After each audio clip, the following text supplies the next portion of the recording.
যে আপন ভজন কথা না কহিবে যথা তথা।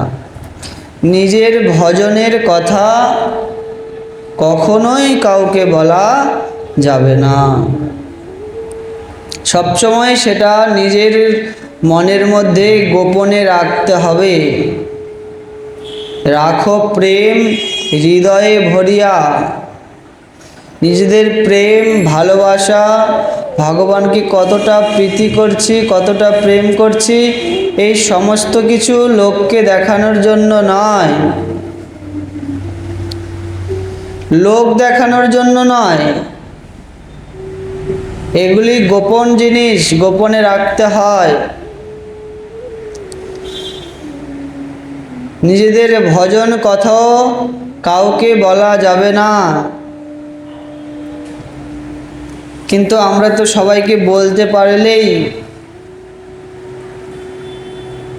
মনে হয় নিজেকে অনেক হালকা মনে করি।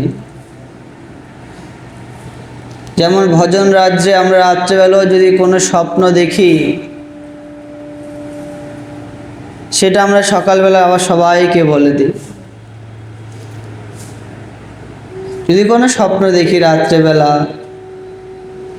যে আমি রাধা মাধবের শৃঙ্গার করছি, আমি শ্রীমতী রাধারানীর, যেমন বিলাপ কুসুমাঞ্জলি গ্রন্থে বলছেন তুলসী মঞ্জুরি রঘুনাথ দাস গোস্বামী, তিনি দেখছেন লীলা স্মরণে যে গোবিন্দ রাধারানীর চরণে আলতা পরাচ্ছে, আর তিনি আলতার বাটিটা পাশে ধরে রেখেছে।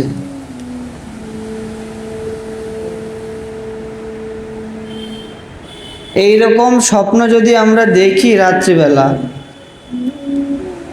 তাহলে এগুলিকে সবসময় আমাদের গোপনে রাখতে হবে। কিন্তু আমরা মনে করি বাবা আমি রাধারানীর চরণের কাছে ছিলাম, আলতার বাটি আমার হাতে ছিল, আমি সকালবেলা সবাইকে বলে দিই। তাহলে কি হবে? সবাই মনে করবে আমি অনেক ভজন করছি, তাহলে আমার অনেক নাম যশ খ্যাতি ছড়াবে, সবাই আমাকে শ্রদ্ধা করবে, প্রণাম করবে। ঠাকুর মহাশয় বলছে না, তুমি এই ভজনের কথা যত বলবে তত তোমার কমে যাবে। কি কমে যাবে? বলছে তাহলে কি ভজনের কথা কাউকে বলবো না? কাউকে ভজনের শিক্ষা দেব না? মনের মধ্যে তো প্রশ্ন এটাই আসতে পারে, ঠাকুরমশাই যে বলছে আপন ভজন কথা না কহিবে যথাযথা, তাহলে কি কাউকে ভজনের কথা বলবো না? তুমি হরিনাম করো, তুমি মালা জপ করো, তুমি একদম নির্জল একাদশী ব্রত পালন করো, এরকম ভজনের কথা কি কাউকে বলবো না? বলছে না, বলবে। এই কথাটার ওই রকম অর্থ করলে হবে না। সবাইকে ভজন উপদেশ দেওয়া, যদি আমি নিজে ভজন করি তবেই আমি ভজনের উপদেশ আরেকজনকে দিতে পারবো। গুরুদেব যদি আমাকে সেই শক্তি দেন তবেই আমি আরেকজনকে ভজনের উপদেশ দিতে পারবো। সেই ভজনের উপদেশ দেওয়া আর আপন ভজন কথা, এইগুলির মধ্যে কিন্তু পার্থক্য রয়েছে। আপন ভজন কথা মানে কোনগুলি? যে আমি গোবিন্দকে কেমনভাবে প্রেম করি, আমি গোবিন্দকে কেমনভাবে ভালোবাসি, সেই কথা কাউকে বলবে না। কাউকে মানে যত্রতত্র বলবে না। যদি আমার যদি কেউ অন্তরঙ্গ কেউ বান্ধব হয়, ভজন রাজ্যের বান্ধব, তখন তাকে বলা যাবে। যেমন আমরা পূর্ব শ্লোকে দেখতে পাই, ঠাকুরমশাই বলছে রামচন্দ্র কবিরাজ, তার সঙ্গেই মোর কাজ, তার সঙ্গ বিনা সব শূন্য, যদি জন্ম হয় পুনঃ তার সঙ্গ হয় যেন, তবে হয় নরোত্তম ধন্য। যেমন ঠাকুর মহাশয় এই রামচন্দ্র কবিরাজকে প্রাণাধিক ভালোবাসে, প্রাণের থেকেও অধিক ভালোবাসে। তাই তো বলছে তার সঙ্গ বিনা সব শূন্য। তাহলে ভজন রাজ্যে যদি কেউ প্রকৃত বান্ধব থাকে, বন্ধু থাকে, তখন তাকে বলা যাবে ভজনের কথা, আমার অন্তরের কথা, আমার শ্যামসুন্দরের প্রতি, রাধারানীর প্রতি কেমন প্রেম ভালোবাসা হচ্ছে সেই কথা। একমাত্র সেরকম অন্তরঙ্গ বন্ধু বা আমার শ্রী গুরুদেব, এনাদেরকে ব্যতীত আর কাউকে নিজেদের ভজনের কথা বলা যাবে না। তাই বলছে আপন ভজন কথা না কহিবে যথা তথা। কহিবে না, বলছে কহিব। আপন ভজন কথা না কহিব যথা তথা। নিজের ভজনের কথা কখনোই কাউকে বলা যাবে না, ইহাতে হইব সাবধান। শ্রীল ঠাকুর মহাশয় ভক্তের ভজন অনুভূতির গোপনীয়তার কথা বলিয়া এই প্রেম ভক্তি চন্দ্রিকার উপসংহার করিতেছেন। প্রেম ভক্তি চন্দ্রিকার আলোক সতত হৃদয়ে সংগোপনে রাখিতে হইবে। তাহা হইলে ইহা হৃদয়কে আলোকিত এবং সুশীতল করিয়া প্রাণ চকরকে প্রেমামৃত রসমাধুরী আস্বাদন করাইয়া কৃতার্থ করিবে। ভক্ত সবসময় সাবধান থাকিবেন যত্র তত্র যেন ভজন অনুভূতির ব্যক্ত না করে। সবসময় সাবধান থাকবে, যত্র যেখানে সেখানে বলা যাবে না। কারণ যদি প্রেমিক না হয়, যদি রসিক না হয়, যদি রাধাকৃষ্ণের যুগা উপাসক না হয়, তাহলে তো সে বুঝবে না। যে কোনোদিন রাধারানীর প্রেম সম্বন্ধে জানেই না, রাধা শ্যাম সুন্দরের প্রেম সম্বন্ধে জানে না, তাকে যদি আপনি কিছু বলেন তাহলে আপনার সাথে ঝগড়া লেগে যাবে। তাকে যদি আপনি বলেন কৃষ্ণ রাস করেছিলেন, এই জগতের কত বুদ্ধিজীবীরা এরকমভাবে নানান রকম বিতর্কের মধ্যে দিয়ে জড়িয়ে রয়েছে। কেউ কেউ তো শ্রীকৃষ্ণকে ভগবান বলে মানেই না, তারা শ্রীকৃষ্ণকে শুধু একটা অবতার বলে মানে, মহাপুরুষ বলে মানে।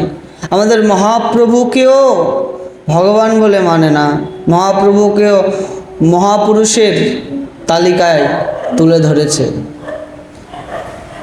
তো তাদের কাছে গিয়ে যদি রাধা কৃষ্ণের প্রেমলীলা বলে তাহলে কি বুঝবে? বুঝবে না। আর তাদের কাছে বললাম, তারা যদি না বোঝে,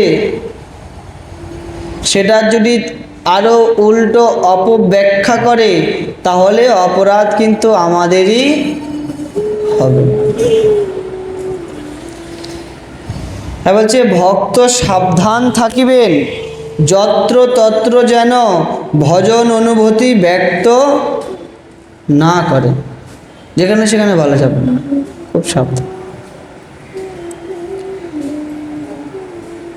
মহাজনগণ বলছে তো এত সাবধান থাকতে হবে, যদি কখনো কৃষ্ণ ভাবে প্রেমে যদি নয়নে যদি অশ্রু চলে আসে, তাও কান্না করা যাবে না। কৃষ্ণ প্রেমে ব্যাকুল হয়ে আমার ক্রন্দন আসছে, কিন্তু তবুও কান্না করা যাবে না। এতটাই সাবধান থাকতে, মানে এক কথায় বলা যায় নিজের প্রেমকে সম্পূর্ণ নিজের মধ্যেই রাখতে হবে। যেমন আমরা যে সাধু হয়েছি, আমাদের যে কামনা বাসনা এইগুলোকে আমাদের মধ্যে আছে, আছে না? কামনা বাসনা এগুলোরও বিকার আছে, কিন্তু আমরা কি এগুলো লোককে দেখাই?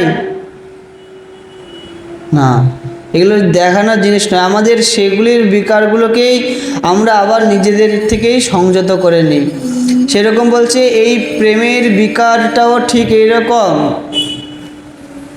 যদি ক্রন্দন আসে তবুও ক্রন্দন করা যাবে না।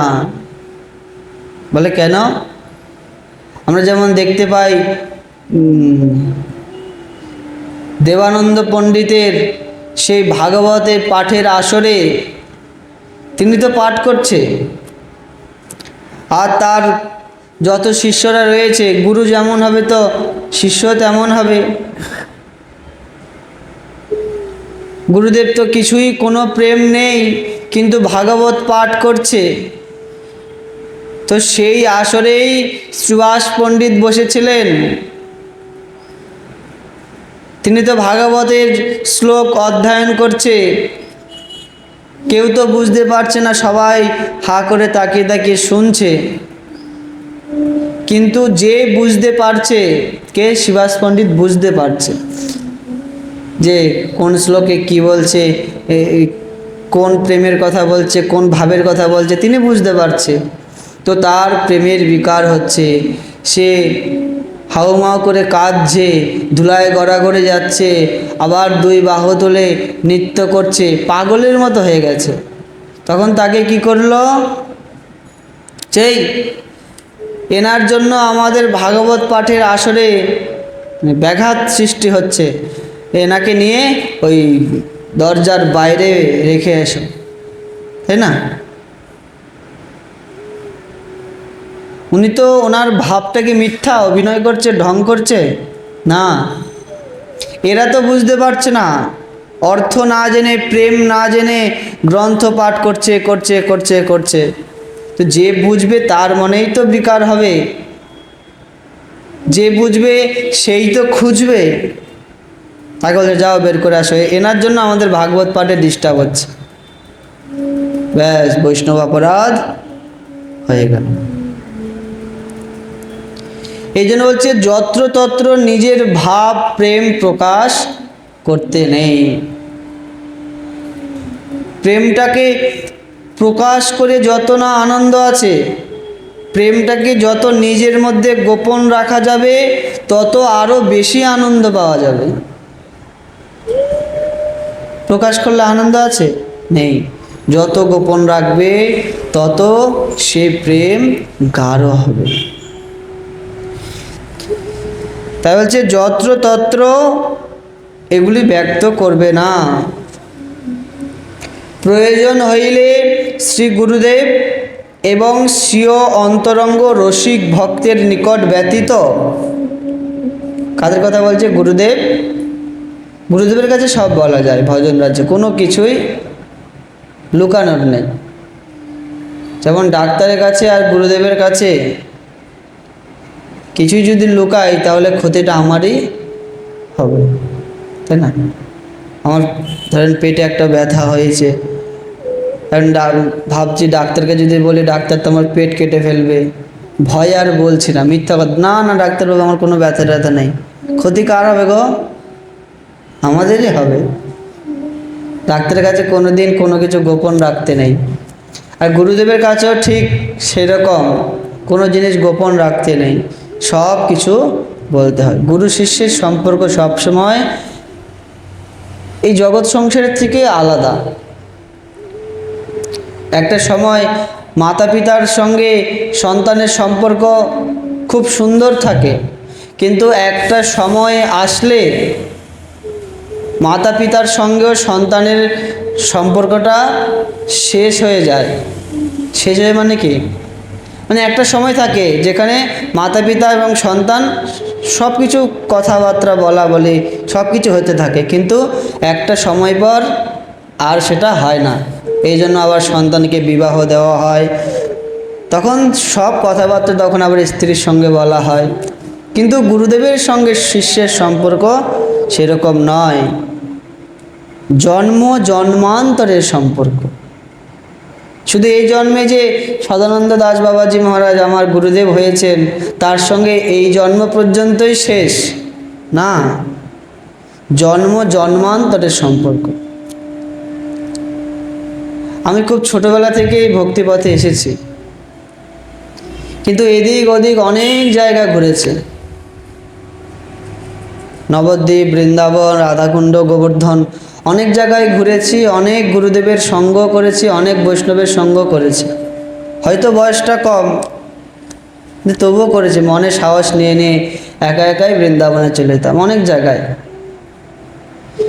কিন্তু কোথাও আমার মন টিকলো না। আমি বাবার কোনোদিন নামও শুনিনি। সবাই তো কীর্তন টীর্তন শুনে, পাঠ টাট শুনে মোবাইলে তারপরে আসে, আমি কোনোদিন নামও শুনিনি, চিনতামই না, জানতামই না। তো নবদ্বীপে একদিন এসে ওই বালাজির মন্দিরে ছিলাম, পূর্ণ বাবাজির মন্দিরে। পরের দিন আবার এসেছি, ওই পূর্ণ বাবাজির মন্দিরেই গেছি, কিন্তু ওখানে অনেক যাত্রী টাত্রী ছিল তো আর ওখানে থাকতে পারি নাই। তখন এখানে একজন আছে কালু, টোটো চালায়, ও কি করেছে আমাকে এখানে নিয়ে এসেছে, বলছে একটা ঘর আছে চলো ওখানে থাকবে চলো। ও আমাকে এখান দিয়ে মন্দিরে নিয়ে এসেছে। তখন এখানে একটা দাদা ছিল, নিমাইদা বলে নাম, উনি ছিল, উনি আমাকে বাবার সঙ্গে সাক্ষাৎ করেছে। বাবার সঙ্গে সাক্ষাৎ হওয়ার পরে যে কি হলো আমি আজ পর্যন্ত বলতে পারছি না। সেই যে সাক্ষাৎ, আমি আজ পর্যন্ত বাড়ি যাই নাই, বাড়িঘর ছাড়ার আমার কোনো উদ্দেশ্য, কোনো কিছুই সংকল্প কিছুই ছিল না, মা বাবা কাউকে কিছুই বলে নাই। ওই ঘর ভাড়া নিতে এসেছি, ওই দেখা, ওই থাকা, আজ পর্যন্তই থাকা। তাহলে তার সঙ্গে সম্পর্ক এই জন্মের নয়, কত জন্ম জন্মান্তরের সম্পর্ক হয়ে রয়েছে। চারিদিকে তো ঘুরেছে, ওখানে থাকতে পারতাম, যাকে চিনি না তার কাছে রয়ে গেলাম। অবাক করা কথা। তাই বলছে জন্মে জন্মে প্রভু সে, আমাদের গুরুবন্দনায় বলছে না। তাই গুরুদেবের সঙ্গে আমাদের সম্পর্ক মাতা পিতার সম্পর্কের সঙ্গে তুলনা হয় না, স্বামী স্ত্রীর সম্পর্কের সঙ্গে তুলনা হয় না, একটা অন্যরকম সম্পর্ক। তাই বলছে গুরুদেবকে বলা যায় সমস্ত কথা ভজন রাজ্যে, সাংসারিক জগতের নয়। সাংসারিক জগতের কথা বললে সেখানে অপরাধ হয়ে যাবে। গুরু হচ্ছে আমার ভজন রাজ্যের গুরুদেব, ভজন রাজ্যের মাতা পিতা ভাই বোন সব কিছু, কিন্তু সাংসারিক জগতের নয়। গুরুদেবকে সবসময় মানতে হবে, তিনি সাংসারিক জগৎ থেকে অনেক উপরে। তাকে সংসারের কথা বললে মিছা মিছা তাকে কষ্ট দেওয়া হবে। তারা এগুলোর মধ্যে নেই, তারা অনেক উপরের জায়গায় রয়েছে। তাই বলছে সেই গুরুদেবকে বলতে হবে, এবং অন্তরঙ্গ রসিক ভক্তের নিকট ব্যতীত সাধক অন্যের নিকট কিছুতেই ভজন অনুভব প্রকাশ করিবে না। আর একমাত্র যদি অন্তরঙ্গ কেউ থাকে তাকে বলা যাবে, তাছাড়া আর কাউকে ভজনের কথা বলবে না। ইহাতে তাহার দৈনের হানি এবং ভজনের অনিবার্য ক্ষতি হইবে। যদি সবাইকে বলে দাও তাহলে দৈনের হানি হবে। মানে সবসময় যে আমার মধ্যে একটা দৈন্যতা ভাব, সেই ভাবটা থাকবে না। ওই যে বললাম রাত্রেবেলা আমি স্বপ্ন দেখছি রাধারানীর গলায় মালা পরাচ্ছি, রাধারানীর তাম্বুল প্রসাদ রাধারানী আমাকে দিয়েছে, সেটা আমি আবার সকালবেলা পাড়ায় পাড়ায় বেরিয়ে সবাইকে বলে দিলাম, জানো জানো রাত্রিবেলা আমি স্বপ্ন দেখেছি রাধারানীকে মালা পরাচ্ছি। তাহলে কি আমার দৈন্যতা থাকবে? থাকবে? এতদিন যে বৈষ্ণবের চরণ ধুলি প্রার্থনা করছি, বৈষ্ণবের প্রসাদ প্রার্থনা করছি, বৈষ্ণবকে প্রণাম করছি, আমার দৈন্যতা থাকবে না। জানো আমি না রাধারানীকে মালা পরেছি, তিনি আমাকে তাম্বুল প্রসাদ দিয়েছে জানো, এটার মানে কি? মানে তোমরা এবার আমাকে প্রণাম করো, তোমরা এবার আমাকে গুরুরূপে বরণ করো, তোমরা এবার আমাকে শ্রদ্ধা করো, কারণ আমি স্বপ্নে রাধারানীকে দেখেছি, আমি অনেক বড়, এরকম ভাবনা আসবে। তাই বলছে এই সবাইকে বললে দৈন্যের হানি হবে, দৈন্যতা থাকবে না, তখন প্রভুত্ব প্রকাশ পাবে যে আমি প্রভু, আমি আমার সংযোগ আছে রাধারানীর সঙ্গে, আমি তাদেরই একজন পার্ষদ, এরকম একটা ভাব আসবে। আর ভজনের ক্ষতি হবে যদি দৈন্যতাই না থাকলো। বলছে যার যত দৈন্যতা তার ততই কৃষ্ণ প্রাপ্তি। যেই গাছ যত ফলবতী হয় সেই গাছ তত আস্তে আস্তে ঝুঁকে পড়ে না? কিন্তু যেই গাছ ফলবতী নয়, ফল টল নেই, সেই গাছ একদম লম্বা হতে থাকে।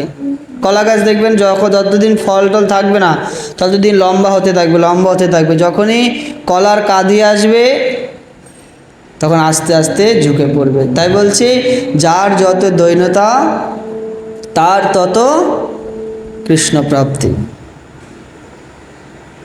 ভক্ত চেনার উপায় তো এইটা, যে আমরা ভক্ত চিনব কী করে, বৈষ্ণব চিনব কী করে।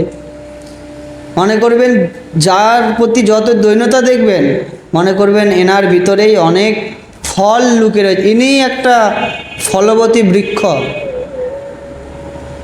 কৃষ্ণ প্রেমের সকল ফল এনার মধ্যে রয়েছে, এই জন্য ইনি বারবার ঝুঁকে যাচ্ছে বৈষ্ণব চরণের দিকে।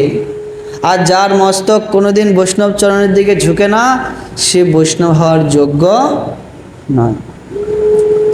তাই বলছে ভজনের ক্ষতি হবে, দৈন্যতা না থাকলে ভজন কি করে হবে?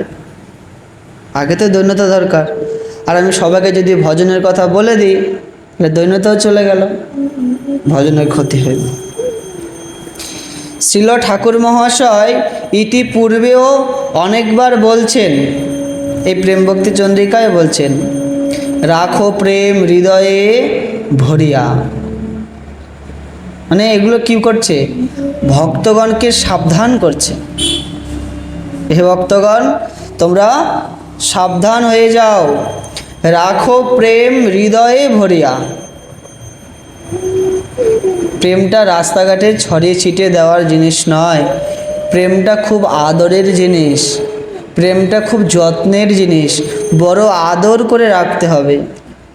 গুরুদেবের দেওয়া সেই দীক্ষা বীজ মন্ত্র, গুরুদেবের দেওয়া সেই ভজনের কথা, সেই প্রেম, এগুলি বাবা সব আদরের জিনিস।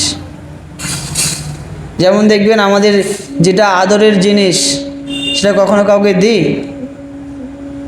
দিই না। যেগুলোর প্রতি আদর নেই, অনাদর হয়ে গেছে, সেগুলো আমরা সকলকে দিয়ে দিই, সকলে নিয়ে গেল, আমাদের কিছু যায় আসে না। আর বড় আদর করে একটা গলার সোনার চেন বানিয়েছি, বড় আদর করে, অনেক কষ্ট করে, সেটাকে কেউ চাইলেই দিয়ে দেব? আর ওই বাজারে পরমতলায় গিয়ে 100 টাকা দিয়ে সিটি গোল্ডের একটা চেন কিনে নিয়ে এসেছি, সেটা আদর নেই, যে চাইলো দিয়ে দিলাম। সোনার চেনটা আর কাউকে দেব না।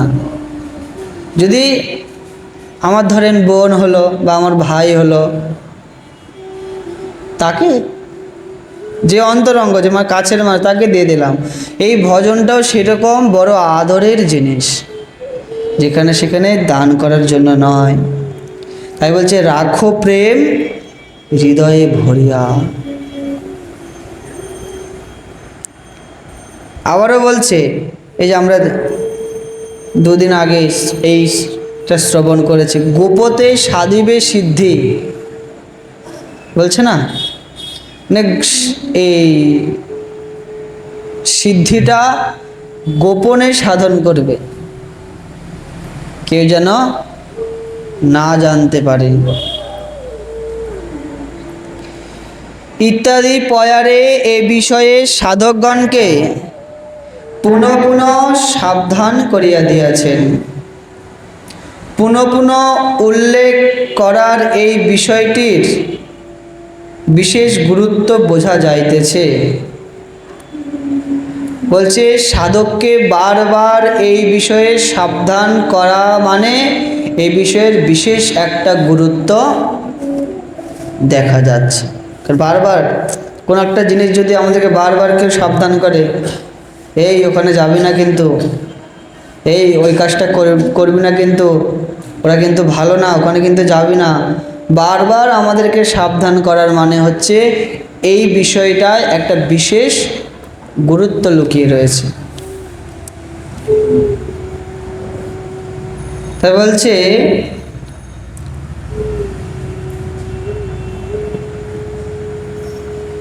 শ্রী গুরুদেব অথবা শ্রী ভগবানের কৃপায় সাধন ও সাধ্যগত নিজ সর্বস্ব স্বরূপ যে কিছু রসানুভূতি লাভ হয় তাহা কাহারও নিকট প্রকাশ করা উচিত নয়। ও যে গুরুদেবের কৃপায় সাধন করতে করতে যদি কোনোদিন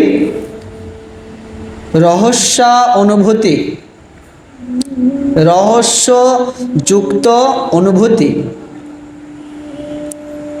যদি লাভ হয় তাহলে সেটা কাহারও নিকট প্রকাশ করা উচিত নয়। কোনো যদি আমরা রহস্য দেখতে পাই, লীলা দেখতে পাই, কারণ সাধনে ভাবিবে যাহা সিদ্ধ দেহে পাবে তাহা।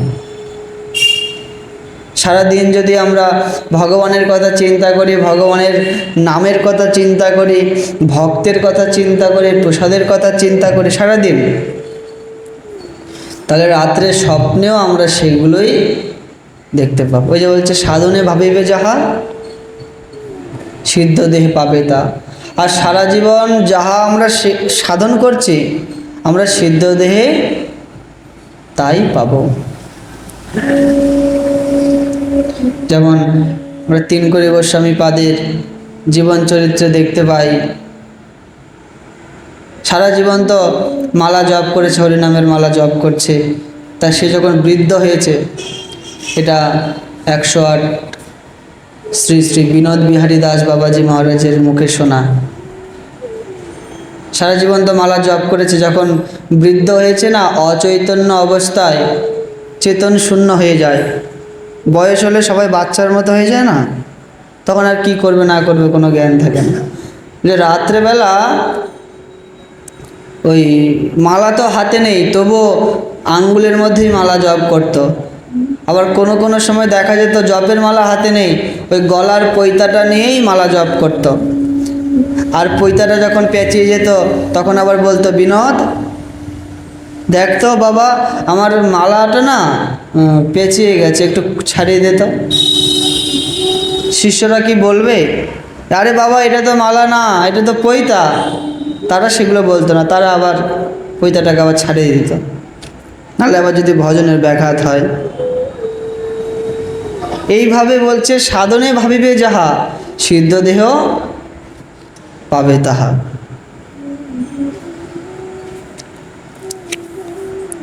তাই বলছেন বেদগুহ্য বস্তু সুপ্ত গুপ্তভাবে রক্ষা করিলেই তাহা ফলদায়ক হইয়া থাকে। বেদগুহ্য বস্তু সুপ্ত এবং গুপ্তভাবেই আমাদের রক্ষা করতে হবে। আমরা কি কোনোদিন আমাদের ঘরে যে আলমারিতে সোনা গয়না আছে সেগুলো কি কাউকে দেখাই? দেখাই গো? দেখাই না তো। কেউ ধরেন আত্মীয়স্বজন আসলো, সব কিছু দেখালাম, এটা আমার রুম, এটা ঠাকুর ঘর, এটা সিঁড়ি ঘর, এটা রান্নাঘর, এই যে এটা দিয়ে ছাদে যায়, আবার ছাদে ফুল বাগান আছে, সব কিছু দেখালাম, তাই না? কিন্তু আলমারিতে যেই বক্সে সোনা গয়না রেখেছি সেটা খুলে দেখাই, এই দেখো আমাদের এতগুলো টাকা আছে, সোনা আছে, না সেটার বেলা আর কেউ দেখায় না। সেটা অমূল্য রতন, যদি দেখালে নিয়ে নেয় না গো। সবাই তো ওগুলোই খুঁজে বেড়াচ্ছে, সোনা গয়না টাকা, সবাই তো ওগুলোর প্রতি আকৃষ্ট। সে যতই ভাই ভাইকে খুন করে ফেলছে, পুত্র পিতাকে খুন করে ফেলছে এই প্রেমের জন্য। তাই বলছি সেগুলো আর কাউকেই দেখায় না, সেগুলো অনেক গোপনে রাখে। তাই বলছে এই বেদগুহ্য বস্তু সুগুপ্তভাবে রক্ষা করিলেই সেটা ফলদায়ক হবে। তাই এই ভজনের প্রেমটাও আমাদের ওই আলমারিতে সোনা গয়নার মতো খুব গুপ্তভাবে রাখতে হবে, যদি জানিয়ে দিই। কারণ চারিদিকে তো অনেক ভজনের সাহায্য করার লোক যত থাকুক আর না থাকুক, ভজনে বিঘ্ন করার লোক কিন্তু অনেক আছে না? বলছি কী করতে যাস পাঠে সন্ধ্যাবেলা? চল মোড়ের মাথায় বসে বসে টাস খেলি, চায়ের দোকানে বসে বসে একটু আড্ডা দিই, নাহলে আজকে ভালো সিরিয়াল হচ্ছে টিভি দেখি। এগুলো বলার মানুষ অনেক পাবেন। কী করতে গলার মালা পরেছ? আর একটু বয়স হোক, এখনো ছেলে বিয়ে দাওনি, কী করতে নিরামিষ খাচ্ছ? এগুলো বলার মানুষ অনেক পাওয়া যাবে, কিন্তু ভজনে ঠেলে দেওয়ার মতো মানুষ খুব কম পাওয়া যাবে। এই কারণেই ঠাকুর মহাশয় আমাদেরকে সাবধান করছে যে নিজেদের ভজনের কথা কখনো কাউকে বলবে না, তারা খারাপ ছাড়া কেউ কোনোদিন ভালো করবে না। এগুলোকে যত গুপ্তভাবে রক্ষা করবে ততই ফলদায়ক হবে। অতঃপর বলছেন, না করিও কেহ রোষ, না লইও কেহ দোষ, প্রণমঃ ভক্তের চরণ। এই কথা কেন বলছে? কারণ এই প্রেম ভক্তি চন্দ্রিকায় শুদ্ধ ভক্তি সিদ্ধান্ত স্থাপন করিতে গিয়া এমন অনেক পরম সত্য অথচ শ্রেয় কথা বলিতে হইয়াছে, যাহা কাহারো কাহারো অপ্রিয় হইতে পারে। ঠাকুরমশাই বলছে, না করিও কেহ রোষ আর না লইও কেহ দোষ, প্রণমঃ ভক্তের চরণে। মানে সবাইকে প্রার্থনা করছে, কেউ আমার প্রতি রাগ করো না, কেউ আমার দোষ নিও না। কেন ওই কথা কেন বলছে? ঠাকুরমশাই কি কারোর সাথে ঝগড়া করেছে? না, বলছি এই প্রেমভক্তি চন্দ্রিকা এই গ্রন্থটি বলতে গিয়ে এবং শুদ্ধ ভক্তি সিদ্ধান্ত স্থাপন করতে গিয়ে এমন অনেক পরম সত্য কথা বলতে হয়েছে, যার কারণে কারো কারো অপ্রিয় হতে পারে। যেমন বাবা পাঠ করে, বাবার পাঠ অনেকের অপছন্দ, সত্যি সত্যি কথাগুলো বলে দেয় তো। বাবার মতো পাঠ করে আমি আজ পর্যন্ত আর কাউকে দেখি নাই। জ্ঞানকাণ্ড কর্মকাণ্ড সকলে বিষের ভাণ্ড, যোগিনেশী কর্মী জ্ঞানী অন্নদেব পূজক ধ্যানী, ইহলোক দূরে পরিহরি। এগুলো কারোর মুখে শুনেছেন কখনো? না। মানে এই ভিডিওগুলো, বাবার ভিডিওগুলো তুলে তুলে ছাড়ি তো অনেকে অনেক রকম কমেন্ট করে লেখে, সেগুলো দেখি যে পূজা মূর্তি পূজা কি করবো না, তাহলে কি কালী পূজা করবো না, তাহলে অন্য দেবতার পূজা করবো না, এরকমভাবে লেখে। তাই ঠাকুর মহাশয় বলছে, না করিও কেহ রোষ। এই প্রেম ভক্তি চন্দ্রিকা বলতে গিয়ে এবং শুদ্ধ সিদ্ধান্ত বলতে গিয়ে অনেক সত্য কথা বলতে হয়েছে। সেই জন্য এই গ্রন্থটি অনেকের অপ্রিয় হতে পারে না গো। যেমন বলছেন, অন্ন দেবাশ্রয় নাই। একটা শ্লোক জনিতাই জনিতাই, যেমন একটা পয়েরে বলছে, অন্ন দেবাশ্রয় নাই, মানে অন্য দেবতাকে আশ্রয় করবে না, বলছে না? এখন যারা দেবদেবতার পূজা করে তারা কি ভাববে মনে মনে, যে দেখেছো আমাদেরকে অন্য দেবতার পূজা না করতে বলছে, রাগ করবে না? আবার বলছে না পুজিব দেবী দেবা, ঠাকুরমশাই প্রেম ভক্তি চন্দ্রিকায় বলছে না পুজিব দেবী দেবা। তো যারা দেবদেবতার উপাসক তারা রাগ করবে না? বলবে আপনারা রাধাকৃষ্ণের ভজন নিয়ে আছেন, থাকেন না, আবার আমাদেরকে কেন দেবদেবতার পূজা করতে বারণ করছেন? কিন্তু না, এগুলো তো পরম সত্য কথা, মিথ্যা কথা নয় তো। ইহাতে অন্য দেব উপাসকগণ দুঃখিত হইতে পারে, কিন্তু ইহাতে অনন্য ভজনের বা ঐকান্তিকত্বের হানি হয় বলিয়া ঠাকুরমশাই এটা বলছে। কারণ অন্য দেবদেবতাকে যদি আমরা ভালোবাসি তাহলে আমাদের নিষ্ঠাটা থাকবে না। আমরা গত পাঠে হনুমানের কথা শুনেছি,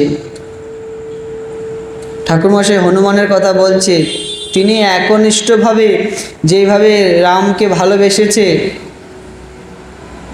যে দ্বারকাধীশ শ্রীকৃষ্ণ ডেকেছে তবুও তার কাছে যায়নি। বলছে অন্য দেবদেবতাকেও যদি আমরা ভালোবাসি, পূজা করি, তাহলে আমাদের রাধা গোবিন্দের প্রতি নিষ্ঠা থাকবে না। কি করে থাকবে? রাধা গোবিন্দকেও ভালোবাসলাম, মা কালীকেও ভালোবাসলাম, দুর্গাকেও ভালোবাসলাম, শিবকেও ভালোবাসলাম, কারোর প্রতি নিষ্ঠা থাকবে? প্রেম থাকবে না। যার প্রতি মন দিয়েছি, আমাদের মন কি 10টা? কটা আমাদের মন? কটা?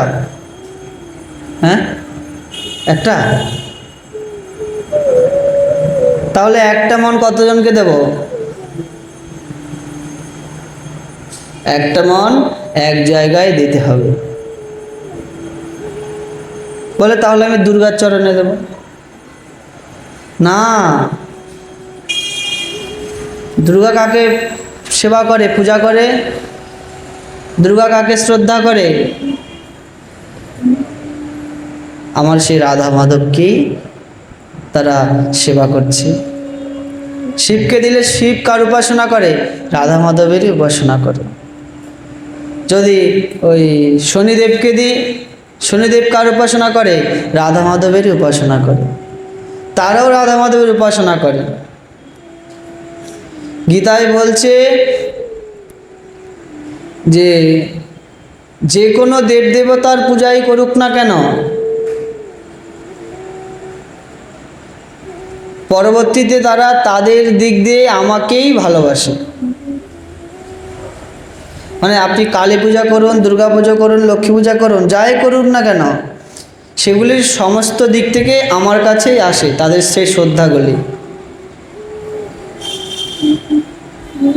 কিন্তু যে যেমনভাবে আমাকে ভালোবাসে, আমি তাকে ঠিক তেমনভাবেই ফল দিয়ে থাকি।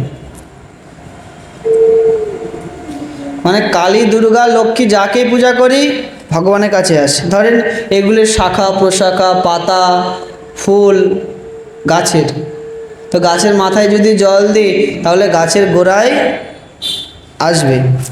তাই কৃষ্ণ বলছে যে যেমনভাবেই যেই দেবতাকেই ভালোবাসুক না কেন, তাদের সেই শ্রদ্ধা ভক্তি সব কিছু আমার কাছেই আসছে, এতে কোনো ভুল নেই। তাই বলে কি আমি তাদেরকে প্রেম দেব? না। আমার কাছে আসছে ঠিকই, কিন্তু যে আমাকে যেমনভাবে ডাকছে, যে আমাকে যেমনভাবে শ্রদ্ধা করছে, আমি তাকে তেমন ফলই দেব। লক্ষ্মী দেবীকে পূজা করছি আর বলছে হে মা লক্ষ্মী আমার যেন ধন সম্পত্তি হয়, তাই না? এই যে বলছি, এই যে প্রার্থনা করছি, এই শ্রদ্ধাটা কিন্তু লক্ষ্মী দেবীর মধ্য দিয়ে ভগবান পর্যন্ত পৌঁছে গেছে। তাহলে ভগবান পর্যন্ত পৌঁছেছে, এখন তো ভগবান প্রেম দেবে। বলছে না, তুমি যে লক্ষ্মী দেবীকে ভালোবেসেছো, লক্ষ্মী দেবীকে বলছো এই লক্ষ্মী মা আমাকে ধন সম্পত্তি দাও, এইভাবে শ্রদ্ধা করেছো, আর এইভাবে শ্রদ্ধাটাই তোমার ভগবানের কাছে গেছে। তাহলে ভগবান তোমাকে ধন সম্পত্তি দেবে।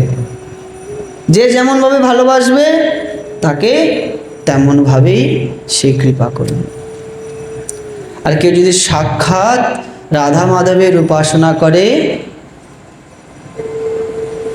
ভগবান বলছে আমি তার কাছে বাধা হয়ে যাই, আমি সেই ভক্তকে কখনোই আমার চোখের আড়াল করতে দিই না। হে অর্জুন, তুমি জগতে ঘোষণা করে দাও আমার ভক্তের কখনো বিনাশ হয় না। যে আমার চরণতলে আশ্রয় নিয়েছে সে সকল বাধা থেকে মুক্ত হতে পারে। তাই ঠাকুরমশাই বলছে এখানে অন্য দেব উপাসকগণের মনে দুঃখ হতে পারে, কিন্তু আমাদের অন্য কোনো দেবদেবতার উপাসনা নয়, আমাদের কেবলমাত্র রাধা মাধবের উপাসনা। কিন্তু তবুও দেখবেন লক্ষ্মী পূজা দিন আসলে লক্ষ্মী মা আমাদেরকে একটু একটু টানে, কালী পূজার দিন আসলে কালী মা একটু একটু টানে, আবার যে শ্রাবণ মাস আসলো তখন একটু মহাদেব একটু টানে, মনে করে একটু যাই তারাপীঠ যাই। আর কোথায় যায় যেন, আমি বলি যাইও নি, আর নামও জানে না। এইসব বাবার ধামে যাই, মন চায়। ওই যে এই প্রেম ভক্তি চন্দ্রিকার মধ্যে বলছে আপন আপন স্থানে প্রীতি সবাই টানে। মানে ঠাকুরমশাই কোনো কিছু বাদ রাখেনি, সব বলে দিয়েছে। বলছে টানবে, আপন আপন স্থানে প্রীতি সবাই টানে, ভক্তি পথে পরয়ে বিগতে। তুমি একটু মা কালীকে প্রণাম করবে, ব্যাস প্রীত হয়ে গেল। দেখেন না, আপনি যদি কাউকে একটু বাড়িতে ডেকে যদি একটু খাওয়ান, ভালো মন্দ খাওয়ান, সেও যাওয়ার সময় বলে যাবে তুমি কিন্তু আমাকে খাইয়েছ, আমার বাড়িও কিন্তু তোমাকে একদিন যেতে হবে, ব্যাস প্রীত হয়ে গেল। বলছে আপন আপন স্থানে প্রীতি সবাই টানে, সব দেবদেবতারা টানছে যার যার নিজের নিজের দিকে। বলছে ভক্তি পথে পরয়ে বিগতি। তখন আমরাই বিভ্রান্ত যাব, কার দিকে যাব? আমাদের 12 মাসে কত পূজা, মন হয় না? যখন দুর্গা পূজা আসে তখন মনে মনে একটু হয়, আমরা দুর্গা মার ভক্ত। কালী পূজা আসলে মানে আমরা কালী মায়ের ভক্ত। কিন্তু না, আমাদের একনিষ্ঠ ভজন এখনো হয় নাই, এখনো ভগবানের প্রতি আমরা প্রেম দিতে পারি নাই। আমাদের প্রেমটা ওই কচু পাতায় যেমন জল জমলে টলটল করে না, লেগে যায়, এই যে সব পাতায় বৃষ্টি পড়লে পাতা ভিজে যায়, কিন্তু কচু পাতায় যতক্ষণ জল থাকে টলটল টলটল টলটল করে, একসময় পড়ে যায়। আমাদের নিষ্ঠাটাও সেরকম টলমল টলমল টলমল করছে, যেদিকেই কাজ হবে সেদিকেই পড়ে যাবে, সেরকম না, একভাবেই দিয়ে দিতে হবে, যেন কোনোদিনও আমাদেরকে কেউ এই ভজন পথ থেকে না সরাতে পারে। যে যতই কিছু করুক না কেন, না সরাতে পারে। তারপর আবার বলছে কর্মী জ্ঞানী ভক্তিহীন ইহাকে করিব ভিন। ঠাকুরমশাই এই কথাগুলো তুলে ধরছে যে আমি তো এইসব কথা বলেছি, সেই জন্য অনেকের মনে কষ্ট হতে পারে, কিন্তু কেউ কষ্ট নিও না। কি বলছে? কর্মী জ্ঞানী আর ভক্তিহীন ইহাকে করিব ভিন। মানে কর্মীকেও বাদ দেব, যারা জ্ঞান মার্গের ভজন করছে তাদেরকেও বাদ দেব, আর যারা ভক্তিহীন ভগবানকে ভক্তি করছে না তাদেরকেও আমরা বাদ দেব। তাহলে এটা শুনলে যারা কর্মী জ্ঞানী আছে তারা রাগ করবে না? যারা কর্মকাণ্ডে রয়েছে, জ্ঞান কাণ্ডে, মানে যারা এক কথায় বলতে গেলে যারা বেদাচারজনিত ধর্ম পালন করছে, কারণ বেদের মধ্যে তো জ্ঞানকাণ্ড কর্মকাণ্ড সবই আছে, আছে না? সবই আছে। বেদাচারজনিত তার ধর্মকর্ম করছে, তারা এগুলি করছে। তো ঠাকুরমশাই বলছে এদেরকে আমরা বাদ দেব। আবার বলছে যোগী, ন্যাসী, কর্মী, জ্ঞানী, অন্নদেব পূজক ধ্যানী, ইহলোক দূরে পরিহরি, এদের সঙ্গ করব না। কারা কারা? যারা যোগী, যারা ন্যাসী মানে সন্ন্যাসী, যারা কর্মী, যারা জ্ঞানী, যারা অন্ন দেবতার পূজা করে, অন্নদেব পূজক, যারা ধ্যানী, ধ্যানের দ্বারাই মানে কৃষ্ণর কোনো রূপ নেই, যেমন ওই যে বলে না অহম ব্রহ্মাস্মি, একটা নিরাকার কিছু একটা জ্যোতির্ময়কে বা ওম এরকমভাবে উপাসনা করে। বলছে ইহলোক দূরে পরিহরি, এদের থেকেও আমরা দূরে থাকব। তাহলে এদের কথা যে এইভাবে বলছে, এরা রাগ করবে না? করবে না? এই জন্য বলছে না করিও কেহ রোষ, না লইও কেহ দোষ। কেউ আমার প্রতি রাগ করো না, কেউ আমার প্রতি দোষ দেখো না। সকল ভক্তের চরণে আমি প্রণাম জানাই। একান্ত সম্ভাবনা কিন্তু জ্ঞান কর্মাদি মিশ্রণ শূন্যা শুদ্ধা বা কেবলা ভক্তি নিরূপণ প্রসঙ্গে নিরপেক্ষভাবে তাহ বলিতে হইয়াছে। শ্রীল ঠাকুর মহাশয় প্রেম ভক্তি চন্দ্রিকার উপসংহারে জানাইতেছে যে এই গ্রন্থে যাহা বলা হইয়াছে তাহা বেদ শাস্ত্র সর্ববেদান্ত সার শ্রীমদ্ ভাগবত এবং নারদ পঞ্চরাত্র প্রভৃতি মতানুসারেই এই গ্রন্থটি বর্ণিত হয়েছে। ঠাকুরমশাইয়ের নিজের মত নয়। বেদ শাস্ত্র সর্ববেদান্ত সার ভাগবত নারদ পঞ্চরাত্র এই সব গ্রন্থগুলির থেকেই এই প্রেম ভক্তি চন্দ্রিকা বলা হয়েছে। ইহাতে যেন কেহ দোষ গ্রহণ না করে, কেউ যেন রুষ্ট না হয়, বরং যথার্থ সত্য অনুসন্ধানের জন্য শুদ্ধ কৃষ্ণ ভক্তি পথা অবলম্বনে ধন্য হন। কেউ যেন দোষ না নেয়, কেউ যেন মনে কষ্ট না পায়, বরং তারা যেন সত্য অনুসন্ধান করে কৃষ্ণ ভজনে লিপ্ত হয়। পরে বলছেন প্রণমঃ ভক্তের চরণ। পরিশেষে ভক্তের শ্রীচরণে প্রণাম করিতেছেন। এই প্রেম ভক্তি চন্দ্রিকার তাহারাই চকর, তাহারা এই প্রেম ভক্তি চন্দ্রিকার অমৃত মাধুরী আস্বাদন করিলে ইহা প্রকাশের প্রকৃত উদ্দেশ্য সিদ্ধ হইবে। প্রণমঃ ভক্তের চরণ। ঠাকুরমশাই বলছে তোমরা কেউ আমাকে দোষ দিও না, কেউ কষ্ট পেও না, সবাই সত্য অনুসন্ধানের জন্য এই প্রেম ভক্তি চন্দ্রিকা গ্রন্থটি পড়ে সবাই কৃষ্ণ ভজনে লিপ্ত হও, তবেই এই প্রেম ভক্তি চন্দ্রিকা গ্রন্থটি সার্থক হবে। প্রেম ভক্তি চন্দ্রিকার শেষে বলছেন শ্রী গৌরাঙ্গ প্রভু মোরে যে বলান বাণী, তাহা বিনা ভালো মন্দ কিছুই না জান। বলছে আমি কিছুই জানি না, গৌরাঙ্গ প্রভু আমাকে যা বলিয়েছে, যা লিখিয়েছে আমি তাই লিখেছি।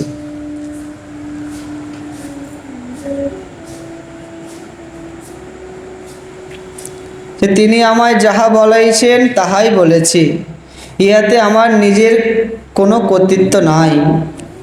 সুতরাং অন্যান্য গ্রন্থ রচয়িতাগণ যেমন ভালো মন্দ বিচার করিয়া সকলের সন্তোষ জন্মাইয়া বুদ্ধিপূর্বক লোকপ্রিয় করিয়া গ্রন্থ রচনা করেন, এই প্রেমভক্তি চন্দ্রিকা সেরূপ আমার বিচার বুদ্ধি প্রসূত নহে।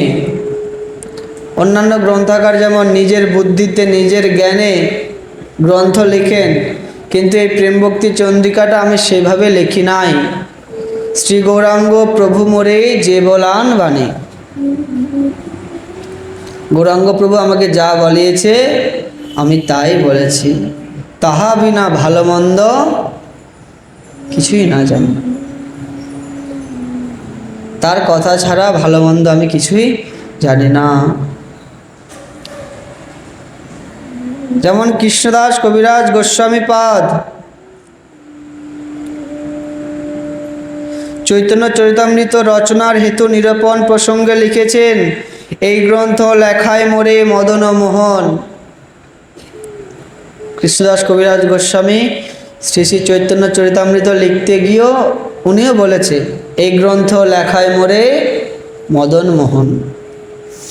আমার লিখন যেন সুখের পঠন, সেই লিখি মদন গোপাল যে লিখায়, কাষ্টের পুতলি যেন কুহুকে নাচায়। কৃষ্ণদাস কবিরাজ গোস্বামী লিখছেন যে আমি তো কাষ্টের পুতুল, যেমন যারা ওই তন্ত্রমন্ত্র জানে না, ওঝা বৈদ্য, তারা যেমন কাষ্টের পুতুলকে কত তন্ত্রমন্ত্র দিয়ে নাচায় না, বলছে এই মদন মোহনও যেন আমার মতো কাষ্টের পুতুলকে তার অঙ্গুলি হেলনের দ্বারা নাচাচ্ছে, তার কৃপার দ্বারাই আমাকে দিয়ে তিনি লিখতে চাইছে, কিন্তু তিনি লিখতে পারছে না, তো তাই আমাকে দিয়েই এই চৈতন্য চরিতামৃত লিখাচ্ছে। শুধু তাদের কথা নয়, আমাদেরকেও এরকম ভাবতে হবে, আমরাও সেরকম কাষ্টের পুতুল, সে নাচাচ্ছে বলেই আমরা নাচছি। একটা কথা আছে না, যন্ত্র যদি পড়ে থাকে লক্ষ জনার মাঝে, যান্ত্রিক বিহনে যন্ত্র কেমন করে বাজে। এই মৃদঙ্গটা এখন পড়ে আছে সবার মাঝখানে, কিন্তু কেউ বাজানোর মতো কেউ নাই, তাহলে মৃদঙ্গ বাজবে? পড়েই থাকবে। তাই আমাদের এই দেহটা কে চালাচ্ছে? পরমাত্মারূপী ভগবান আমাদের এই দেহে বিরাজ করে এই দেহটাকে চালনা করছে। আমরা কিন্তু কিছু করছি না, আমাদের ক্ষমতা নেই। যে জীবের ইচ্ছা কোটি কোটি হতে পারে, কিন্তু ভগবানের ইচ্ছা ছাড়া এক টুকরো ধুলি নাহি নড়ে। আমাদের তো অনেক ইচ্ছা হয়, কিন্তু ইচ্ছা হলে কি আমরা করতে পারি? না, ভগবানের যদি ইচ্ছা হয় তবেই আমরা সেটা করতে পারি। তাই এই দেহের মধ্যে ভগবান আমাদেরকে চালিত করছে, চালনা করছে, পরিচালনা করছে, সেজন্যই আমরা চলছি, ফিরছি, হাসছি, খাচ্ছি, ঘুমাচ্ছি। সেই চালাচ্ছে, কিন্তু তার কাজ আমরা করছি না। বড় দুঃখের বিষয় না? আমাদের ভিতরে থেকে সেই চালাচ্ছে, কিন্তু তার কাজ করছি না। এই জগৎ সংসারে সব কিছুই তার, তাই না? ফল মূল, ফল, এই যে মিষ্টি দ্রব্য, এই গঙ্গার জল, পাতা, গাছ, সব তার, যে তার জিনিস তাকেই দিচ্ছি না। এই মানুষ বড় অদ্ভুত। তার দেহ তার সেবা কাজে লাগাচ্ছি না, আর তার এই সব জিনিস তাকেই দিচ্ছি না। কেমন না? তাই বলছে যন্ত্র যদি পড়ে থাকে লক্ষ জনার মাঝে, আর যদি যান্ত্রিক না থাকে, তাহলে এই দেহটাও, এই দেহ নামক যন্ত্রটাও লক্ষ জনার মাঝে পড়ে থাকবে, কিন্তু কেউ চালাতে পারবে না। যেমন আমাদের যখন প্রাণ পাখি বেরিয়ে যায়, তখন পাড়া প্রতিবেশী সবার মাঝখানে রেখে দেয় না? কারো কি ক্ষমতা আছে চালানোর? না। যতদিন যান্ত্রিক ছিল ততদিন এই যন্ত্র চলেছে। তাই কবিরাজ গোস্বামীপাদ বলছে, কাষ্টের পুত্তলি যেন কুহুকে নাচায়। আমি কাষ্টের পুতুল, আমাকে যেমনভাবে নাচিয়েছে আমি তেমনভাবেই গ্রন্থ লিখেছি, আমার কোনো ক্ষমতা নেই।